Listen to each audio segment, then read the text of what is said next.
Muchísimas gracias a la Gobernación, a la Dirección de Cultura por abrirnos este espacio, este maravilloso espacio de contar, de diálogos. Y bueno, vengo a presentarles mi primer libro de poesía. Les cuento, hace algún tiempo he venido trabajando el concepto, la propuesta del sentipensar ambiental. Es una propuesta que trata de guardar un equilibrio entre ese sentimiento que somos y también ese pensamiento que venimos. Entonces, hace algún tiempo venía trabajando eso y empecé con este proyecto también de publicar mi primer libro y de lanzarme a esa aventura de publicación. Entonces, bueno, ahorita les contaré otras cositas. Estoy muy contento de estar en este espacio. Agradecerles y sobre todo el hecho de poder compartir con la comunidad peregrina y risaraldense mis pequeños escritos para los niños de nuestra comunidad. Mi nombre es Alberio Hernández, yo soy nacido en el distrito de Marsella, he estado vinculado a la educación en diferentes ámbitos durante un largo periodo y en este momento estoy presentando dos novelas que he trabajado en los últimos años. Una novela se llama Vida Parva, ahorita hablaremos por qué ese nombre, y la segunda novela se llama El Bolero de Ravel.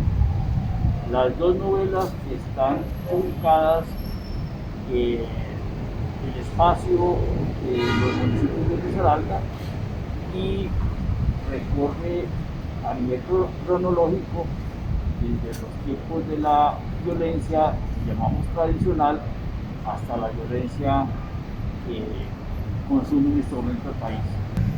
Bueno, pues les cuento, yo escribo poesía hace más o menos 7 años, tengo alrededor de 100 poemas escritos y en un momento decidí que precisamente lo que le da el nombre al libro, que se llama Nunca es tarde para caminar, en algún momento decidí aceptar eso, que nunca es tarde, que debemos dejar de esperar, porque les cuento, yo esperaba de pronto algún proyecto editorial, esperaba algún apoyo externo, pero en un momento decidí hacerlo de manera autogestionada, en un momento decidí hacerlo desde las amistades, desde las colaboraciones, y me lancé a esta aventura de publicar, y la verdad es que me ha ido muy bien, me ha abierto estos espacios, por ejemplo, como este, y me ha abierto también la posibilidad de conocer con más profundidad el entorno cultural, compartir este espacio, por ejemplo, con escritores y escritoras que me hacen muy feliz. Entonces, es tomar la decisión de que nunca es tarde para caminar. Y bueno, quiero entonces compartirles también entonces de entrada un poema que titula Todo fluye. Me costaría decir como cuál es el poema que más me gusta o cuál es el poema, digamos, que más me llama la atención, pero pues digamos que este resalta un poco precisamente por esa fluidez de la vida. Entonces el poema titula Todo fluye. El tiempo y el espacio se encuentran en un eterno coqueteo. Entre ellos crean y recrean momentos que le permiten a la vida adquirir el carácter de aventura, de viaje que nos conduce a la muerte. Y a pesar que algunos intentan encerrarla en condiciones, opino que la vida es un fenómeno dialéctico que fluye y que escapa a la limitada percepción del ser humano. Gracias, Gerardo.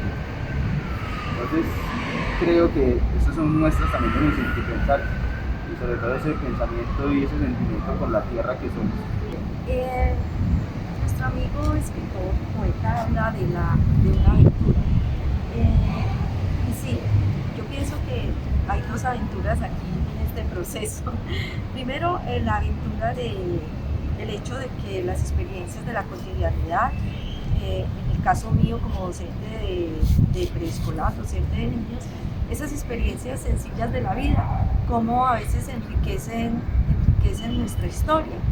Y entonces en ese contexto empecé a registrar los acontecimientos sencillos que pasaban en mi diario transcurrir como docente. Entonces empecé a escribir y ya luego en el transcurso del tiempo los amigos también son muy importantes porque uno les muestra de pronto lo que hacen y dicen, ve, a mí me gusta esto. Y cómo estos amigos lo impulsan a uno y le dicen, mira que esto es valioso, me parece bien. Entonces en ese impulso dije, ve, voy a elaborar un libro, voy a tratar, y en ese entonces desarrollé mi primer libro, Mi propia historia de vida, como un libro para los niños, cómo los niños pueden elaborar también su propia historia, para darles a los niños ese conocimiento, cómo ellos también tienen una historia y pueden construir historia a partir de su historia. También cuando yo hice este librito, de pronto lo registré, yo lo registré en derechos de autor y todo. Entonces me llegó una carta que yo debía llevar esto a un depósito legal. Y entonces ya Paula Loaiza me dijo, no, es que este libro es importante, es que esto es bueno. Entonces ella me impulsó, decía empezó que hacer una reunión, que quería impulsarme, que quería mostrar, y eso me entusiasmó. Entonces ya cuando ella me entusiasmó, yo empecé a sacar mis otros escritos sencillos, como por ejemplo El perro atleta, una historia cuando yo trabajaba en la vereda de un perrito que siempre nos acompañaba hasta la escuela, y así he desarrollado varias historias. Estas son las próximas: Un secreto en el jardín y Papá Pingüino, para un futuro evento si Dios quiere. Entonces, mire por ejemplo El cuento blanco, es un cuento que promueven los niños para que ellos escriban sus propias historias. Me parece muy agradable poder escuchar aquí a mis compañeros escritores, a Mónica y a Leonardo, puesto que nos conecta el deseo de presentar nuestras experiencias y nuestras vivencias. Les comentaba que uno de los libros se llama Vida Parva. El término parva es muy conocido en la región, y en este caso se refiere a las angustias que vive la gente, la vida difícil de las personas para lograr sus objetivos. Y además de contar aspectos de la violencia que ha sacudido en nuestro país y en nuestras regiones, el libro hace un homenaje a los maestros, en especial a un maestro que murió hace 20 años, Alberto Sierra, que me enseñó lo que soy.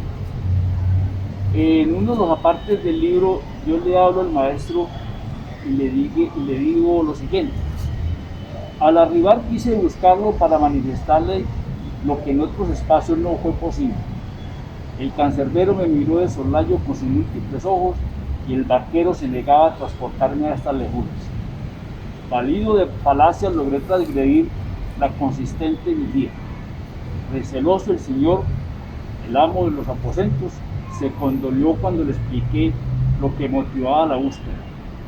Extrañado repuso que es común tropezar con visitantes rogando por el paradero de sus seres queridos, por sus amantes, sus hijos, sus madres, pero nunca por un maestro, y menos para una obcecación tan absurda, para darle las gracias. Gracias, maestro, a eso vine, a decirle gracias por ser mi maestro. Es un aspecto pues, del texto.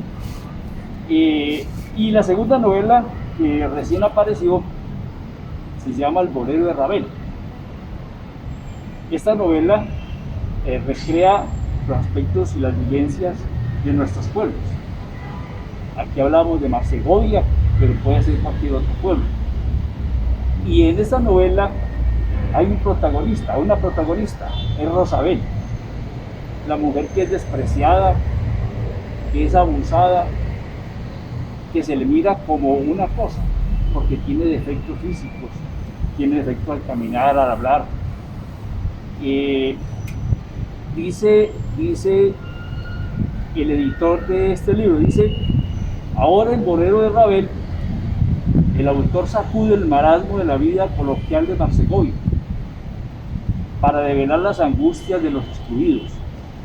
Mucho después de leer la novela, Rosabel, la querellante, sigue señalando la impudicia de los patronos y de quienes se piensan perfectos y normales, y lo que es peor, de quienes se creen superiores. El tema, como se nota, es un tema que requiere a lo distinto, a lo diverso, como la formación que nosotros hemos recibido no nos prepara para verlo en su dimensión y para respetarlo. Sí, yo quiero resaltar toda la labor que hace la gobernación de Risaralda, los escritores, la gente de todas las edades que nos arriesgamos a escribir, necesitamos ventanas para que nuestros productos se vean, y me parece que esto es una ventana bastante importante. Mis libros, ustedes me pueden contactar en las redes sociales como Alfredo Hernández, ahí están mis datos y la forma de contactarme para obtener los libros que presento. Muchas gracias. Les cuento que pues en esta travesía de escribir y de poder editar mis libros, pues era imposible yo editar un libro económicamente, pues para mí era muy complicado. Entonces, como Los Angelitos siempre resulta, encontré a alguien que me orientó y me dijo, no, es que usted puede elaborar sus propios libros de una manera artesanal. Y entonces en ese trayecto aprendí a editar mis propios libros,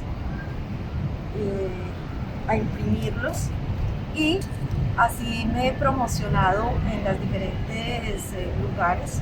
Por ejemplo, en la Feria del Libro, que incluso pues Paula también me orientó hacia ese lugar.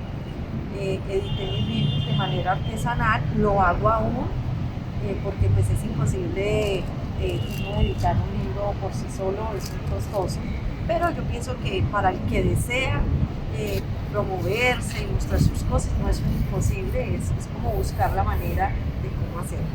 También me encuentro en este momento un canal que se llama Cuentos de la Cuentos.